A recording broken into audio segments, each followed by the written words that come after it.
Yo, what's up? What up? Yo. But yeah, I got a chance to see the lineup. Unreal, dude. Really? I can't wait for.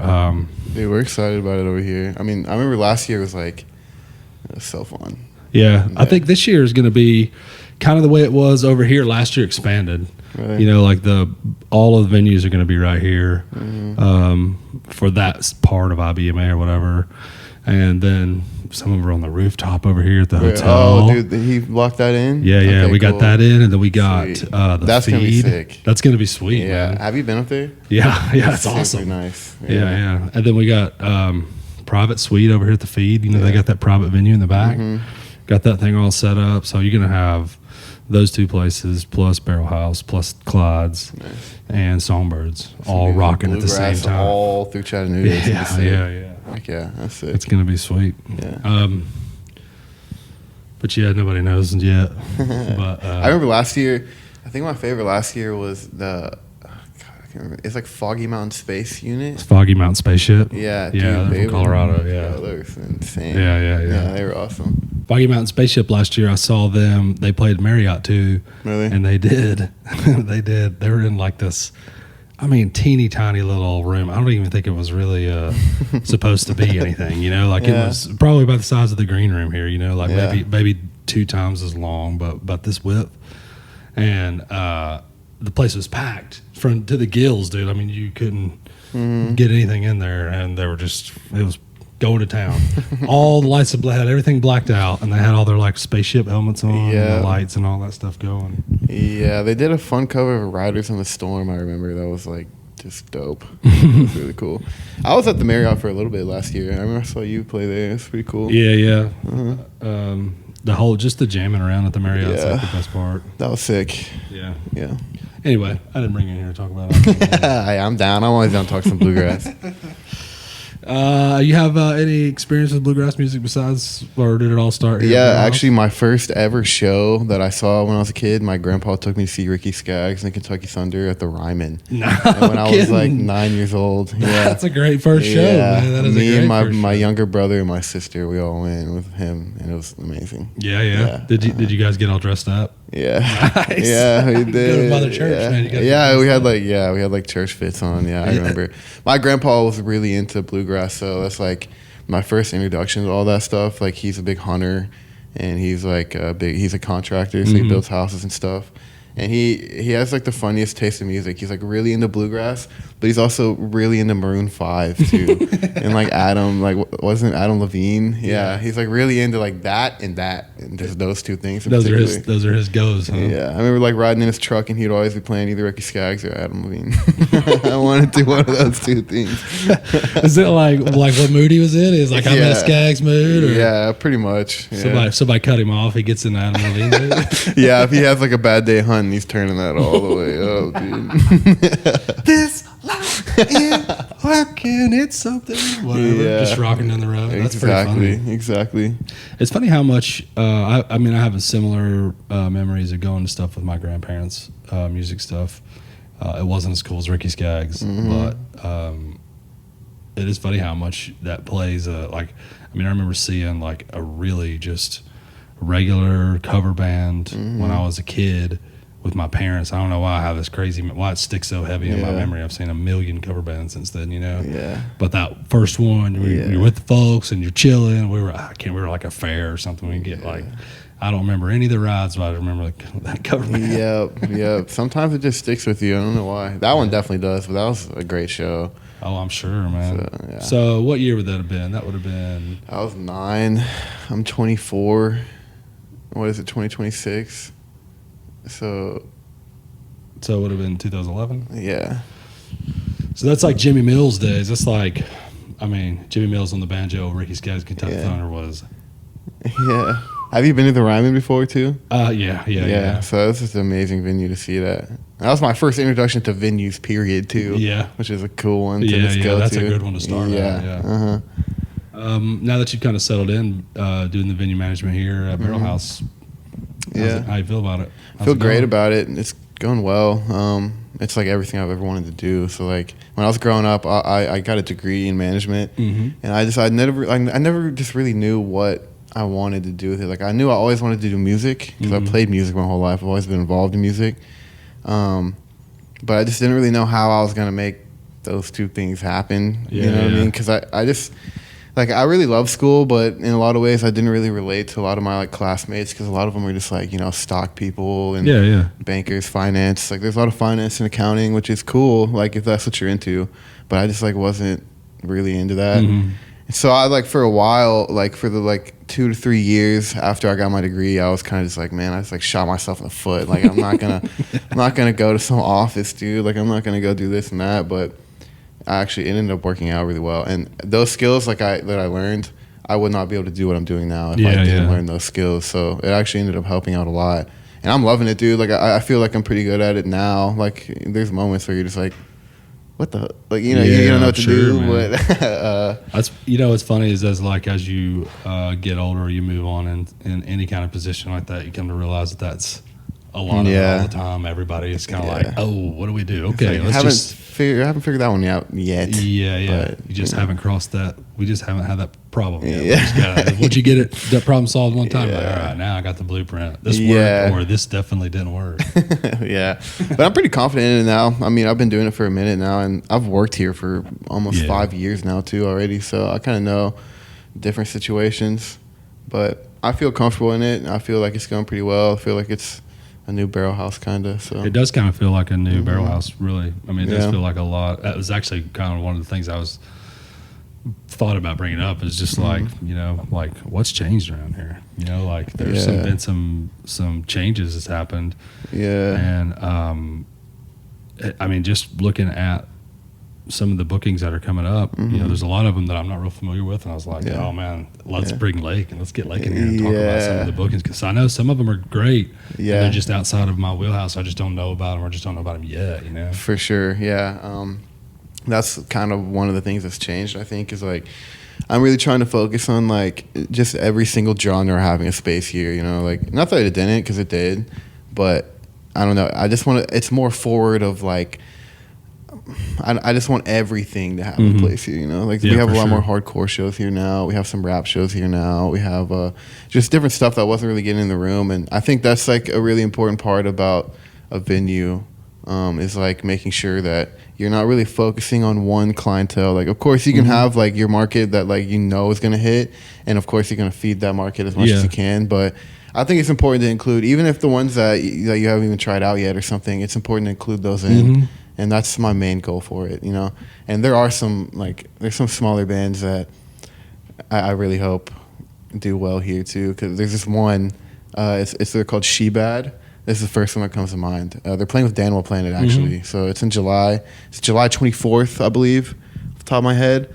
But it's this band from Canada who I got turned on to by a friend a while ago.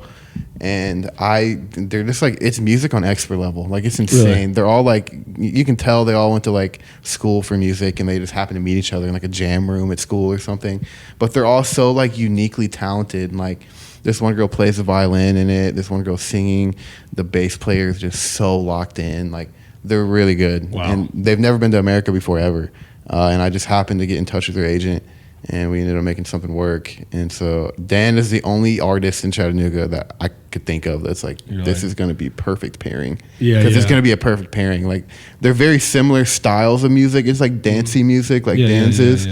And so I know Dan, Dan has a great crowd, so I know he'll bring people out. But I need people to see what's going to happen here that day. So that's pretty cool, man.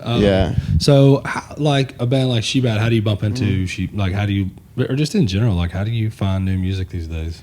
Yeah, dude, a lot of my job is just like chilling on the couch late at night, like looking at YouTube, to be honest. I found She Bad. I can't remember which friend told me about them. Somebody did though, because they had a remix of a K-Tronada song that I really like, and I listened to that remix and I was like, Jesus, like this is great. So I like looked a little bit more. I listened to their album and I was like, holy shit, like this is amazing. And so I went to their YouTube, watched their video. They have like a KEXP up, so I watched that. And that's it just kind of goes down the rabbit hole. Like I find one thing that I like, and then if it like hits right, then I'm like, this is cool. And a lot of it really is just YouTube, to be honest, and like hanging out with friends. Like I have a lot of music friends that people send me recommendations all the time. I try to listen to every recommendation I get sent, even if I don't really. If it doesn't look very good to me at first, like I still try and give it like at least a listen. You know? Yeah. So I just love music. I just love music. I always have. I love all kinds of music, all genres. So that's just like what interests me. Yeah. Well, that's cool, man. I was thinking about that earlier. It's like because we have, we're different generations. Mm-hmm. Like how the younger generation than myself really does find music. Yeah. I mean, I know how I find it now, but I think that's coming out of the eyes of a 40-year-old man. Like how does somebody in their 20s? How do you find music? Well, honestly, I do like a lot of Spotify new music playlists and check music on Friday to see what's come out. I have a couple of different like bluegrass things that I'm interested in that I check to see. And then a lot of it too is just finding people on social media or like, because I've been in bluegrass now for so long, there's, I just know a lot of the people, you know what I mean? It's like Groundhog's Day, just been around forever. You just get to know everybody, For sure. So like even new bands, I'm like, I know where they came from, or because in bluegrass you get a lot of young kids who come up through, and then all of a sudden they like a band like Mountain Grass Unit was like everybody watched them when they were 15 and 16 and 17, and then they all went to college. You know, they watched them in college, and now they're kind of blowing up. But all the bluegrass folks will be like, yeah, that's Dude, I heard they got invited to play Grand Ole Opry. Grand Ole Opry, yeah. Mountain Grass Unit. It's pretty sick. It's pretty rad. They're on the come up. They are definitely. They're going to be the next Shadowgrass. I think they're going to blow up. I think they're, Shadowgrass is going crazy too. We just booked Shadowgrass for Maine by 24, which is going to be sick. That is going to be awesome. That's going to be like the place to go to for Maine by 24, I think. For sure, yeah. I saw I didn't realize that was Maine times 24. You know what's funny is I also didn't realize that either. Until after we booked it, and then I was like, yo, that works. Heck yeah, that's what's up. Whoa, awesome. I love it when that happens. Man. Yeah, me too. Happy accident. I totally meant to do that. Yeah, sure. I definitely meant to do that. Yeah. Sweet. That Shadowgrass is another band that was how I found them, was on, listening to new playlists, stuff like that. I'm trying to remember the first time I saw them. I tell you, too, they had the great social media thing happening where people were just showing videos of Kaiser playing, and just they did the good one where they would do a band, like a song that has a guitar solo and then a banjo solo. And the text on the front of the screen while Kaiser was playing, right when it starts, would be like, watch and see this banjo player catch fire. And then you would never, like, it would just be Kaiser playing guitar. And the whole time you're like, oh man, what is this banjo player going to do? And then, eventually when they get to the banjo player, he plays a solo, and of course, he's a freaking ripping banjo player. But the whole time they've got you watching the whole guitar solo, because you're like, oh, what's the banjo player? What's this? You know what I mean? That was a good. That's how they keep you locked in. That's how it is. That's a good trick. So you got to do it somewhere on social media. Like you got to think outside the box. Yeah. That was a good trick. It got me. It definitely turned me into a Shadowgrass fan, though. They're sick, dude. I love them. I saw them at Riverfront Nights last year, and they're so good, man. They just I don't know. I love that style of bluegrass, like the jam grass stuff. It hits pretty good for me. Yeah, I like that. They seem to be just getting exponentially better. Yeah, when you play that often, you have to get better. Yeah. I like they have a really cool sound setup that I really want to duplicate, and it's kind of becoming a popular thing within.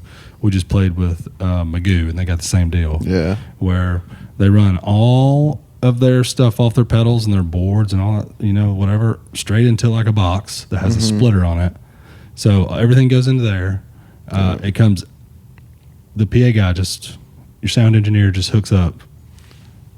Sound engineer just hooks up right out of the back. It's all just right there, all in one thing: bass, banjo, vocals, whatever, right? Yeah. So he or she just hooks up right there across the back. And then when you're plugged into, they're all plugged into the other ones that comes out of the splitter. It goes into the in-ear system, so they're all on in-ears, and so there's no monitors. In-ears is crazy. And then they have Shadowgrass. I think has 2 talkback mics on the back of the stage where they can talk to that. It just goes to the in-ears. Yeah, right. So if they're jamming on something, so like, okay, go this way, or like do this, do that. Well, it's smart. Yeah. Yeah. That's like the new age bluegrass. That's pretty sweet. If you were to tell Ricky Skaggs that he did that, he'd be like, I know. "What are you talking about, He man?" would be He's so disappointed. yeah, you would be. That's how you do it. It's like that's the new generation of it, man. It's pretty cool. Yeah, there was a Reddit post where AJ Lee, her sound engineer, had posted her setup on it, and man, it just looks so nice. I priced everything out, and I'd have to sell you to somebody to be able to afford it. But, sorry, Charlie, that drum kit's down the drain, dog. Yeah, bad news, bro. But you never know. One day, you know. Yeah, it could happen, man.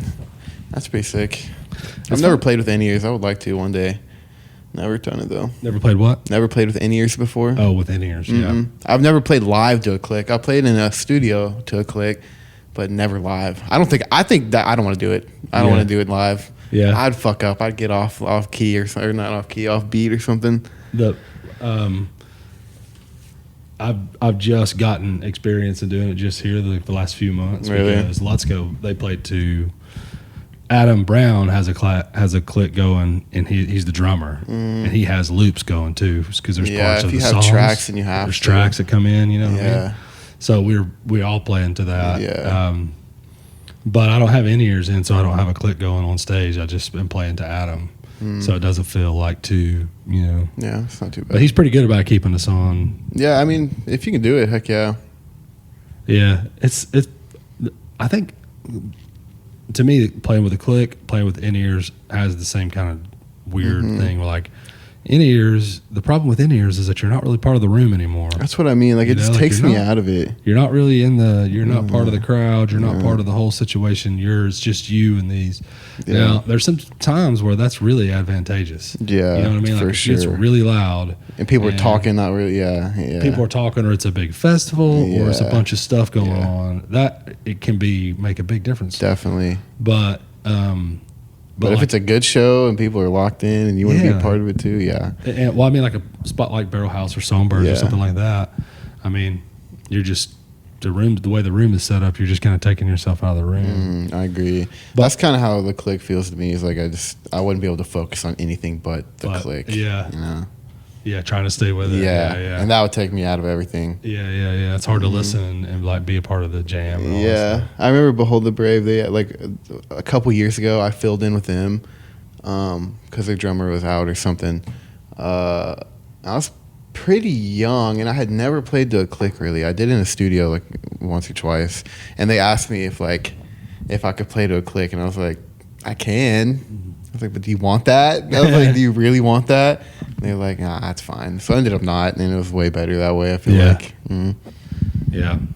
I think, too, the other one, I don't know, maybe it's just after doing a ton of studio stuff, well, the click makes me nervous because I think about being in the studio. Yeah, for but sure. it's only like I also do a lot of metronome practice, so it's only usually for a second. Yeah. I've never really had the setup to do it. I've also played with John Bulwer forever, and he's human click track. Metronome. Yeah. That's why I try to think of myself as that. I was like, I don't need a metronome. I'm a human metronome. I don't know how true that is. I do practice with metronome a lot. It's good for practice for sure. Yeah. So I told Charlie, I was like, you have to practice with a metronome. Like, you have to. It's very important when you're first learning, like, for sure. But you get past it eventually. Yeah. You don't need it as much anymore. How old were you when you played in your first band? My first band was when I moved here, Chattanooga. So I was 18 years old. But I've been playing drums since I was like 9. But like on and off playing drums, not really taking it serious. But I started like actually playing drums when I was 18, probably. Yeah. What was the name of the band? It was the Tweakers. That's the Tweakers. Yeah. Nice. Yeah. Nice. Those first band names are always fun. We just went through a thing about it. Yeah, I think I saw that post this morning. It was like Arson on Fire or something. Arson in Fire. The guy who was in here was Spencer Blake. Yeah. His first band was called Arsonists on Ice. Arsonists on Ice, that's what it was. Yeah, that's pretty good. Yeah, looking back on like first bands and stuff is pretty funny because like I just feel so far away from that now, you know, and like what was happening back then. Yeah. I've been kind of watching Charlie and his buddies Form 1. And Really? It's been pretty fun to watch. Yeah. Nice. That's like a canon event for a kid. You It know, like is. that's like everyone has to have that moment. It's fun watching them too because they're all like little athletes, so they're all like soccer players and baseball players and stuff like that. So it's watching them communicate over like creating something artistic as opposed to Completely different vibe. It's funny, but they still communicate like soccer players. They're like yelling at each other. You got to do this. It's pretty fun. I try not to listen too much. They're in the other room. Yeah, that's cool, man. That makes me happy. Heck yeah, that's sick. Yeah, it's hard not to. What was your first band name? The very first one was called The Knaves, Knaves, yeah. And then we quickly changed it to, I know what it was. I had very Pentecostal parents, and they were not excited about the name Knaves because it meant like, it was like, was it like medieval or something? Yeah, it's like a medieval, like a evildoer or something like that. Yeah. I don't even remember. Truthfully, something like that, right? Like you need to repent now. But they were not happy about it. So we changed our name to Headplane, which I don't know why or even it's what. Not bad. It doesn't make it's better than the Tweakers, dude. That was a horrible name. God, like looking back on it, horrible name. Yeah, I think that's part of it. You have to. Yeah. Have to have horrible names. That's otherwise you don't know. Yeah. Yeah, if you don't have the bad, you're not gonna have the good. Yeah, you don't know how to have good ones if you got to have that experience of eating it. Yeah, just like we were talking about. You got to go through the problems first. You do. You got to. It's the only way. Yeah. Those the early days. Your brothers play though, right? Yeah, both of them. Both of them play. You guys play together when you were kids? Me and my my little brother, he's a bass player. We like kind of grew up playing separately, and then my other brother, a trade secret is he's not my actual brother, but he is my brother. It's kind of a weird story, but he played growing up with his dad. His dad is an insane dobro player. He is. Yeah. So and he like really, he learned from him, and he's the best stringed player I've ever seen in my entire life. To be honest. Yeah. Daniel is, and then Kai is really good. We kind of grew up playing separately, so like we played a little bit together. But I moved away to Chattanooga when I started taking it serious. I got you. Kai stayed in Nashville, and Kai he hopped on the Broadway circuit for like 5 years. Oh, really? So he was on Broadway like every day. That was his main job for about 5 years. He's in a Broadway band. He would fill in with people all the time. He was just like in that circuit making money. And that made him into an incredible player. Definitely. Like he 5 years of it for sure. Yeah, he can just hop up there and do anything you ask him to, basically. But at the same time, like I talked to him about it now, he doesn't do it anymore because it just like completely ruins music for you, kind of. Like especially being in that area, like like Broadway is like, as a Nashville like native who grew up there, it's like you stay away from Broadway. Like you do, if you want to go see good music, you ain't going to Broadway. You know what I mean? Yeah. And like playing music down there, you just become like a show monkey, like a circus monkey. They just like play Freebird, play blah blah blah, and they just like yell things for you to play at, and they're not there to actually listen to you. They're there to just like get drunk and have that as their background music, basically. Yeah. And it's great money, and it's great to like get your chops up and stuff, which is what he did. And he just hopped out of it once he got all like everything he needed out of it. Yeah, I think that's kind of a lot of people's path. I think they do 5, 7, something like that years on Broadway. Sometimes some people are down there for the whole life. I know a couple folks who've been down there for a while. I can think of 2 musicians right off the top of my head, and both of them are fantastic. Honestly, they're both fantastic musicians. No, everyone who plays on Broadway, they're all great. That's the thing, is like you have to be like a master of your craft. Yeah. You have to be good, even if you're playing a bunch of covers. You still have to be good to play those covers. For sure. Yeah. Yeah, we're all in a band now called Trade Secrets. Me and my 2 brothers, and then my other homie Garrison. So that's our new thing. And Trade Secrets, you guys just got done recording. So your release, do you guys have a schedule? Do you have a plan? Have you thought about it yet? Yeah, we want to get it out in August. You know how those things go, though. So our goal right now is August. Are you wanting to do the whole thing? Or are you going to do like single drops? Or we're just going to do it. I mean, we're just going to kind of put it out. It's 6 songs total. And yeah, I think we're just going to drop it all at once. And that's the thing about Trade Secrets is like, dude, we all love music. We all love playing music. But we all have these different side careers that we're all kind of working on. So this band is like, obviously it's like a passion project. It's more so of like we just want to do it together and play shows together. And like we're not really aiming to be like the next headliner of Bonnaroo or something. You know what I mean? We're kind of just doing it to do it and, you know, having fun while we're doing it. So have you guys talked about it like hard. We want to do this many shows, everybody on the same boat, like we want to do this much a month? And pretty much. So for the summer, we're doing one show a month, basically. We're doing a kick-ass show here at Barrelhouse on October 31st. Hasn't gotten announced yet, but it's going to be dope. It's like a little sneak peek. It's going to be like 3 local bands all coming as a different band. So it's going to be really fun. Yeah, that sounds cool. Yeah, it's going to be dope. And it's on Halloween night. It's a Saturday night. But yeah, we basically just do like one show a month in the summer. We're going to see what we feel like to do in the fall time. But we're not going to like oversaturate it or anything. We're trying to just do shows that like really are appealing to us, basically. Yeah.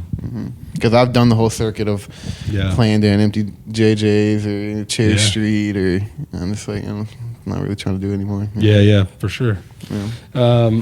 So Trade Secrets are you guys are setting up to be like, hey, this is the band I play with my bros, my homies, and we're going to do this for the next 15 years. Yeah, what we're doing. Exactly. It's like our creative outlet because we all desperately need one. You know, for sure. Especially like with all of us, it's like, you know, Garrison does what Garrison does, which could be literally anything on any given day, and that's his own path. I do this. My brother is like really into his own music. He plays with a lot of other people, so he's like, Kai is just one of those guys where like everybody wants Kai in their band. You know what I mean? And like he's driving to Nashville pretty often to do that.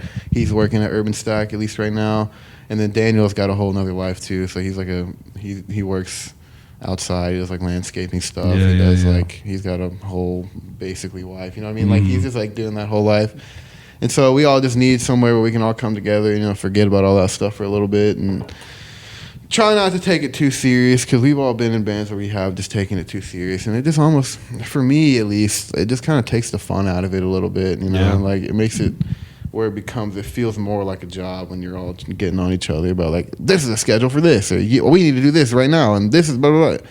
At the end of the day, we all kind of just want to come together and just jam together and not really have super high pressure for it. You know? I think you're talking about like 2 different kind of bands. You know what I mean? Like I'm in one of those bands that's been going since 2008. Yeah, you know? and if you can make it work, then heck yeah. And we play on the days. You know, sometimes we go through phases where we play once a week as a practice, and then we'll play 2 or 3 gigs a month. Sometimes we go through months without playing at all. You know what I mean? But we all come back around, whatever. Yeah. And then the other band is one that's like, hey, we're trying to accomplish things. Yeah, which is fair. It takes everybody's things. It's just 2 different kinds of things. Yeah. And you're right, man. That second one is way more stressful than the first one. Exactly. Yeah. I mean, and if you can make it work too, like the bands that like accomplish stuff are usually like the second band. You know what I mean? If you want to make it somewhere, you gotta treat it like a job, because at the end of the day, that's what it is. Yeah. But we don't want to treat it like well, if you got a job, you know, who wants to have 2 jobs? Yeah, no, not me, man. One is enough. One job is enough. Yeah. This summer here at Barrelhouse, I know some of what's happening, but what are the things that you're like kind of, I know you kind of discussed, you know, 1 or 2 shows, but like, is there She Bad.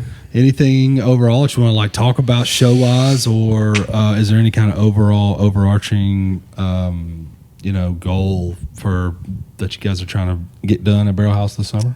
Man, my ultimate goal is to make sure everybody has fun and sees great music, to be honest. That's like my ultimate goal. Also just bring really cool stuff to Chattanooga. Chattanooga is such a cool city. Like it's so art forward too. Like I just want to bring the cool stuff here, you know what I mean? I'm trying to think of some good shows. I know Mammoth is at the end of July, which I don't know if you're familiar with that, but it's Wolfgang Van Halen. It's his band, which is Van Halen's kid. Yeah. It's going to be sick. And he's coming here to Barrelhouse, which is kind of crazy. It's like a huge underplay. They usually play way bigger venues than this. But somehow worked out. I think Chattanooga has that. I think Barrelhouse, I think you guys have already kind of seen it a little bit, but has that kind of lucky thing where it's like we're just close enough that you can, hey, let's do a starter show at Barrelhouse try a couple things out. Exactly. We'll throw everything up against the wall, and then when we're at the big venue where we're charging, then we got for sure. That's exactly what happened with the Jared Walker show. Yeah, they were like this. We were the first stop, and I literally saw it happening. Like they didn't practice before then. You know what I mean? And like you could, if you're a regular person, you couldn't tell. But I just know. I can just tell. And like they were on stage, and I could tell they were like talking to each other. Like, okay, we're figuring it out right here. So when they went to Orange Peel 2 days later, they already had it locked in. Like they've already done it once or twice. You know what I mean? So like they're all good. But you come to a place like Chattanooga, and, you know, give us an amazing, awesome experience. But you can also figure it out on stage, like with yourself. You know. I think that's definitely what happened. With them. I've seen it happen a few times for sure. Where I'll be like, I know exactly why they did that. I'm really just speaking about bluegrass shows because I know that bluegrass shows. I've seen a couple of big acts come through here and do that same thing. But some of the hardcore shows, and like I've seen video of some of the folks that you guys have booked too. I had no clue who they were, and they kind of, for me, they range in two. Like some of the new country acts, I don't really know very well. And they seem to do really, really well here. Yeah, country is huge here, man. And then they do great with country. The hardcore stuff, too, man. I mean, I saw a video of freaking lines going all the way around the building for a hardcore show. I was like, what? See, that's like what we weren't really tapping into. That's like kind of what I bring to the table a little bit because that's what I grew up on. Yeah. It's like hardcore, punk, all that like emo stuff. Like I was just like that little emo kid growing up for a while, you know. And I just know it has a great crowd, and I also just know what's going to hit with that in particular, and I can just see it doing well here in the future, like really well. And we have a few good ones coming. Probably by the time this episode airs, it'll probably already be done, but we have some good ones in June and all that other stuff. So. That's cool, man. Yeah. I've always, I've been a big fan of hardcore punk music too since I was. Bluegrass 15. Is very similar to it, man. Like it has very similar parts to it. Yeah. Me and Richard Wyndham have had this discussion like 5 times. Really? About how the similarities between, especially the old school, like Bill Monroe's style DIY touring that they did, and how punk rock bands basically just did almost the exact same things. Like let's just all pile on a station wagon and go play every single day, no matter what. Yeah, absolutely, like that. Even down to the tempo is like very similar. Tempos are very, very similar too. Yeah. I kind of like the hairstyles in bluegrass a little better. Like Del McCurry's hairstyle may be the coolest. Although, like punk rock has its cool, obviously, there's like the mohawks and the big, the classic spikes or whatever. But some cool punk rock hairstyles. Definitely, absolutely. But man, I don't think they can compete to the Coif, dude. I think you're right. Del McCurry's got not that it's a competition. I'm just saying it could be. I mean, I think you're right though. I think Del wins that one all day. That's the punkest hair I've ever seen in my life. That is true. Del McCurry does have punk rock hair. He does. Yeah. That's funny. So how did you go, or the hardcore shows? How do you go about marketing those differently than you should market other shows? I mean, I know that we do, like, honestly, I kind of really know how to market for bluegrass and jam stuff, but like, how do you market for hardcore? Is it the same style or? Yeah, well, it's not really the same style, but it's like more so like with hardcore is just like obviously bluegrass is community based as well, but you can kind of get away with just like marketing to the broad public for bluegrass. Hardcore is like very particularly community based though. Really? Like particular spots in town kind of is like important to hit and like make sure you have like flyers up there. It's important to get. It's like really important for hardcore to get at least 2 local bands on the show because like a hardcore show without some of your local hardcore scene is just not really a hardcore show. You know what I mean? It's a whole different thing kind of. That's awesome. Yeah, so that's like a really big part of it. Just involving the community is pretty important and making sure everybody feels included. One thing about hardcore is like it's pretty important for it to be all ages too. That's like a really big value in that scene. It's just like to make sure like anyone can come and like obviously we're not all ages here, but you can come with a parent or guardian, so that kind of makes it a little easier. But we can do 18 plus. But you'll see different places around town that can do like the small hardcore shows. Like they're always going to be all ages. Yeah, yeah. Because that's like some bands literally will not play if you're not all ages. Like, Really? Even if they're over, they're going to be 40 years old sometimes. They'll be like, Yeah. I'm not playing if it's not all ages. Really? Yeah. Huh. That's cool. It's a really big thing for it. I know that there's been some discussion in a couple other, like the Chattanooga Music Council circles, about trying to get more, or trying to figure out a way to loosen the laws a little bit to get more. It's tough, like from a venue perspective. It's like one bad person can just ruin it for everybody. Yeah, and, yeah. You know, I've seen 100 million times in a row. There's always going to be a bad person. Well, I mean, no matter. once you get 100 people in any room, there's one. Exactly. There's one guy who's like, it'll be fine. I can get away with it. Yeah. And that's the dude who gets caught and takes everybody down. You know? Exactly. And you hate to like plan on that because you want to think like, oh, everyone's going to be fine and like abide by the rules and stuff, but it's just not really how it goes. Yeah, yeah. You do gotta have to plan. You have to plan for it. You know. Yeah. But I mean, I don't think that it's even that though is not an impossible bridge to get across. I mean, I think, you know, the laws are a little like I understand why they're there, but you know, I think some of the local, at least this is just me, but some of the local stuff, some of the local laws I think could be relaxed a touch to be able to get some kids into shows and get kids into music shows. Yeah, I agree. Not everything needs to be 21 plus, man. Like, you're cutting off, number one, a great place or a great outlet for kids between the ages of 18 and 21 to go and like be a part of something. You know what I mean? But I agree. They want to go to shows. They want to do stuff. And if you just shut that off, then eventually they throw their own shows in the middle of Coolidge Park and don't tell anybody. You know what I mean? Or they do, you know what I mean? Yeah, like that's exactly what I did. Yeah, yeah. And not in the middle of Coolidge Park, but I was like, I'll just do it in my house if I can't do it anywhere else. Exactly, yeah. But yeah. I mean, it's like it's silly to cut them out. You know, and cut those folks out. No, I agree. They're music fans. They're musicians. We should be able to keep. And it's also just music. You know what I mean? Like, yeah, it's just music, man. Calm down. Yeah, I know. This is when you start like selling alcohol and stuff. It's when it gets weird. But it's just like, I don't know. It's just music. Go let the kids see.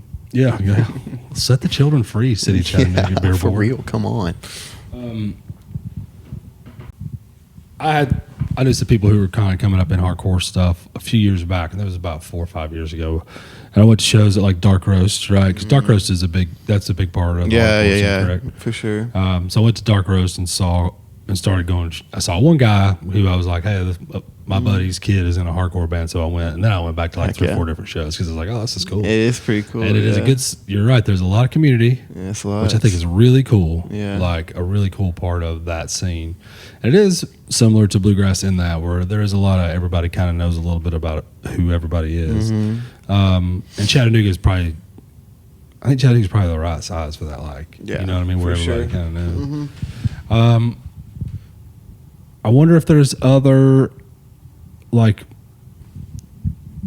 genres that have that exact same setup. Because I'm sure. I'm really kind of struggling to think of them. I think the majority of the ones, I mean, maybe reggae, but like the majority of the ones seem to be pretty business minded. Really, off of, you know what I mean? Like, yeah. Definitely, like I would say, like indie is pretty business minded. You know what I mean? Yeah. Like, even though there is community, I don't know. You know what I mean? But like, I think that's what like attracts so many people to it. Though is like, it's because it is one of the few genres that like really has that as like a core value. You know, and that's not even just like Chattanooga specific. Like growing up in Nashville, I'd go to like that's where I started going to them. It's just like that everywhere. Like every hardcore show you go to in any city. Like I used to play in a band and we toured to a couple cities, and it's just like that everywhere. You know, some scenes are a little weirder than the other ones, but you know, they still all have that core value, which is like pretty important in that part, like that genre of music. That like everybody's included. It's for everybody. It's for hardcore is for everybody. You'll hear people like say that exact word all the time. Hardcore is for everybody. Oh yeah. Because hardcore is for everybody. Just music is for everybody. You know. Yeah. Not even just that, but some people just have a hard time just letting people in. You know. I know, dude. Yeah, it's hard, man. You get established as a gatekeeper, you don't want to give it up. You know what I mean, dude? Yeah. It's funny, dude. I feel you. I understand. I see it too, and I see in bluegrass. I see it as a problem, but it's the the gatekeeping stuff, but it's kind of Nobody likes a gatekeeper, man. I mean, I think it's kind of subsiding a little bit. I think as everything in music changes and like it's becoming so social media heavy and so, you know, digital heavy as opposed to everything else, it seems like it's really hard to be a gatekeeper. You know what I mean? Yeah, because everybody knows like everything. 2,000 gates now. You know what I mean? Yeah. It's like, all right, I can't go this way. I guess I'll go this. I can't go there. I can't go there. I'll go this. Oh, there we go. Okay, I tried 4 things. I got through. Neat. Yeah. Dude, you know who else is pretty community based? Is like I think the rap scene is pretty community based too. And the person who made me realize that is Quattro Cinco. Honestly, like what he's doing is I really enjoy watching what he's doing. I concur. He's one of my favorite local artists here in Chattanooga right now. I think the way I met him was we do that locals only series here at Barrelhouse, and that's how I met him. I can't even remember what, like I think it was because of it was Dick because he plays guitar with him. Yeah. And I think that's how I figured out about him. And I started listening to him and I was like, yo, this is dope. But then meeting him and just like dealing with him throughout all of that process, dude, he's just cool, man. Like he just like really, he's one of those people that just like gets it. And he's on top of it. He's on top of it. He's on top of it too. So good at marketing, dude. He's like really focused on marketing. And not only is he doing like the just the music stuff, but he also made a brand out of it, like the stay glossy, like gloss the world stuff. That's genius. Like that's literally genius. Yeah. It's like really cool when people can like do both of those things, because you don't have to really depend on one or the other. If they're both like you're putting effort into both of them, and you know you give yourself way more of a chance to actually make something out of it. Yeah, for sure. You do if you just focus on one thing. Yeah. That's is that what that I saw all the Stay Glossy comments on this stuff. I didn't know what that was. It's a brand. It's like his clothing brand too. He's got a clothing he has a brand. clothing brand. Cool. Yeah, and it's like it also doubles as his merch. Yeah. So yeah. genius. You know what I mean? Like it's smart. That's what those. I know we keep talking about it, but those Mountain Grass guys. They have coffee. Oh really? Yeah. The band player has his own coffee, and you can order coffee.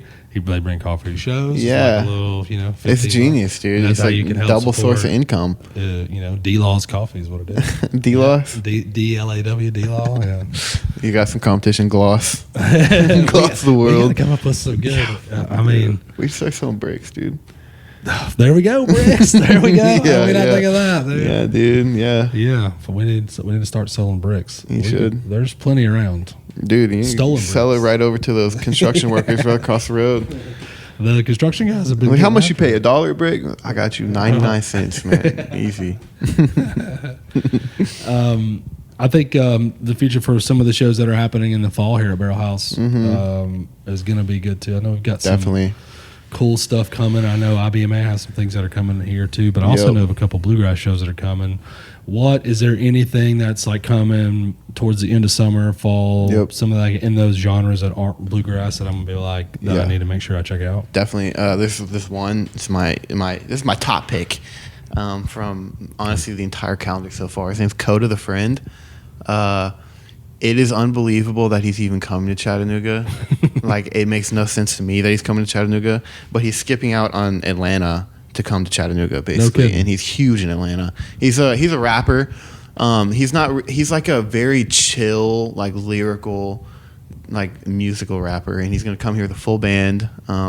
It's gonna be awesome. We're gonna have like a bunch of local rappers come and open up for him, and it's just gonna be one of those nights where you just don't want to miss that one at all. Like it's gonna be really special. That's cool, man. Yeah, and it's that cool genre of rap that's just like it's like really good. Yeah, it's like very Chance the Rapper. Yeah. It's very like it's just lyrical. You know, it's cool. What's the date on that? Do you know? September 9th. September. I'm pretty sure it's in September. So I can't remember the exact around date. the second week of September. Yeah, a couple days after that though, there's this cool.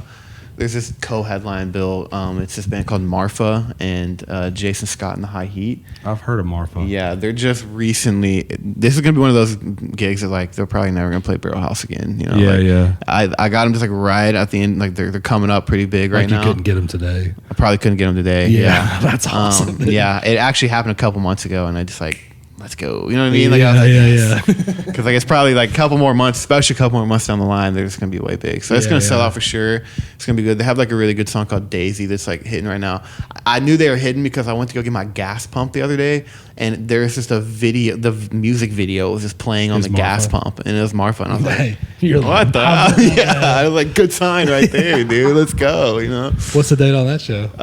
It's a couple days after, so maybe 9/11. I got you. I can't think off the top of my head right now. Buy the tickets for those ahead of time. Though. Definitely buy those tickets. Yeah, those are gonna go pretty quick for sure. Do you have in Chattanooga? So now that you're kind of, I mean, at least in this one venue, now that you've kind of seen like maybe the ticket buying weather, you know, as it kind of prevails. Would you say Chattanooga is a pre-sale city or a show up at the door city?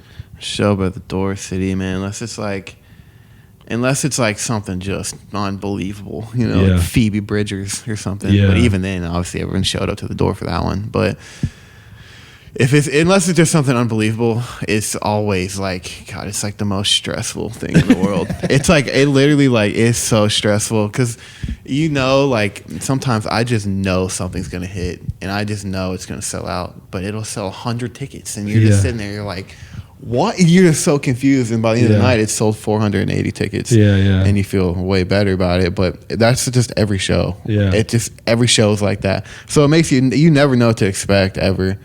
But yeah, I would definitely say it's a buy the door. So if Chattanooga, if you want to change that, that would be cool. Just saying. Where can people find All Things Lake at? I got an Instagram. It's just Lake Foster. I usually post if I'm playing or cool shows that I really like. You can come follow me there. What's the Instagram handle for the band? Trade Secrets. I think it's tradesecrets.tn. All right. Yeah, tradesecrets.tn. Cool. And of course, also barrelhouseballroom.com. You can check the calendar there. The calendar gets updated all the time. So, you know, stay up to date. One of the best things to do is probably sign up on that mailing list. Then you get to know all of the shows. You get some good deals on there, too. Yeah. You get good deals on tickets, too, if you do that. So we always want to say thanks to Barrelhouse Ballroom for letting us set this thing up here and do this. Thank you, guys. I really appreciate that. Yeah, dude. We love you guys. Thank you guys for listening and streaming, and do us a favor and please hit the like button or leave a comment, or if you got a story about Lake that he wouldn't tell us, please let us know right down below. All right. Thanks. Y'all have a good day. Bye.